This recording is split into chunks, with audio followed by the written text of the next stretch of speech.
Yo, what up guys, thanks for clicking on this video, and in this one I'm reviewing Flight Risk. Alright, so you might be wondering, what the heck is Flight Risk? I saw the trailer for it, Mark Wahlberg's in it, involves a plane. What else? Well, that's really all there is to it.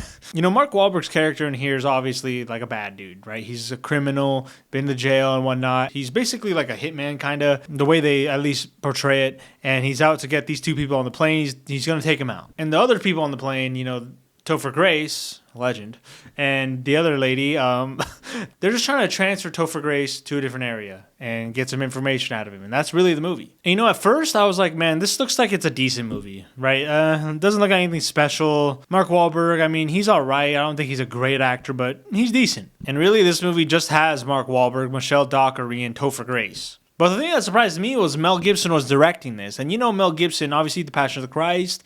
He was Rocky, you know, in Chicken Run. That was a good...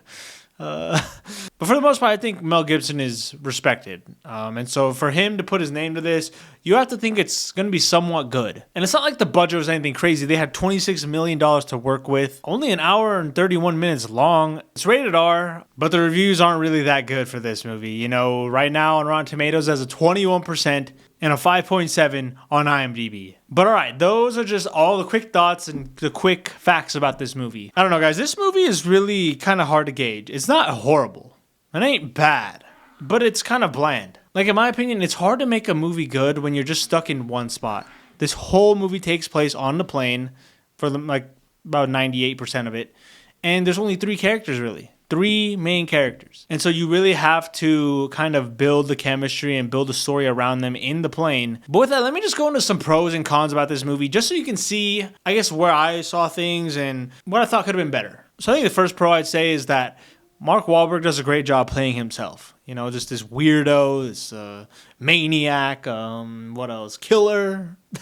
No, but the first thing I have to say is the pace. This movie takes maybe a few minutes to get going, and then it's going. We're going. This movie, in my opinion, flew by, at least the first 3/4 of it. Another thing I'll say is this movie had some good kind of cinematography, some good shots of certain things, you know, the sky and whatnot, mountains. And also Topher Grace. Just for me, I loved Spider-Man 3, and that's where I'll always know him from. Obviously, that 70s show, but to me, he's Eddie Brock. And so I just liked Topher Grace, and I thought he did fine in this movie. And even at the end, there was somewhat of a kind of emotional scene with him. It wasn't crazy emotional, but it was enough to get you, like, I guess just to think maybe a little bit. That was somewhat of a good quality of this movie, is just him and his character and his arc really at the end of the movie, what happened with him. Besides that, I mean, Mark Wahlberg, I don't know, he kind of just plays this weirdo.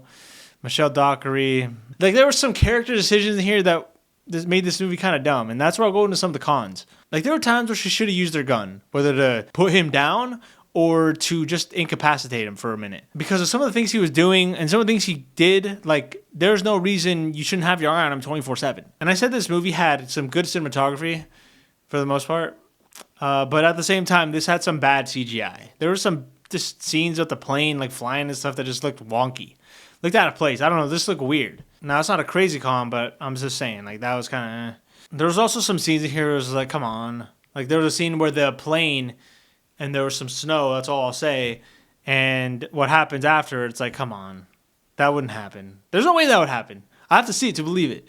But I think the main thing with this movie is that it's kind of generic. It's just bland, generic. Like, we've seen this before. It's a movie set in one spot. There's some suspense, only a few characters. And even Mark Wahlberg's character, I don't know if he's given enough in this movie. I don't know. He's kind of just resorted to this weirdo killer. And for me, I mean, it was okay. But it's just hard to make a story good. That's why I say this movie is just generic, bland. I'm not going to say it's a bad movie, but there's been better out this year. But this is my thoughts, guys. If I had to rank this, I'd probably give it a salty popcorn. I think it's decent enough for theaters. You don't have to go to theaters to watch this, but if you do, I don't think it's that bad, as some people are saying, and even the reviews are saying. But, you know, I don't watch a lot of Mark Wahlberg movies, so maybe, you know, I'm kind of skewed. I don't know. Like, to me, this is all right. It was an okay movie. I like Topher Grace. I don't mind Mark Wahlberg, and so it was an all right movie. But some people might hate, and that's fine. But anyways, guys, those are just my thoughts. Comment below if you saw this movie and what you think. If you agree or disagree with the reviews, if you think this is a good movie or a bad movie. You know, I'd be curious to know. And so, yeah, thank you guys for watching this. Like and subscribe, and I'll see you all in the next one. Peace.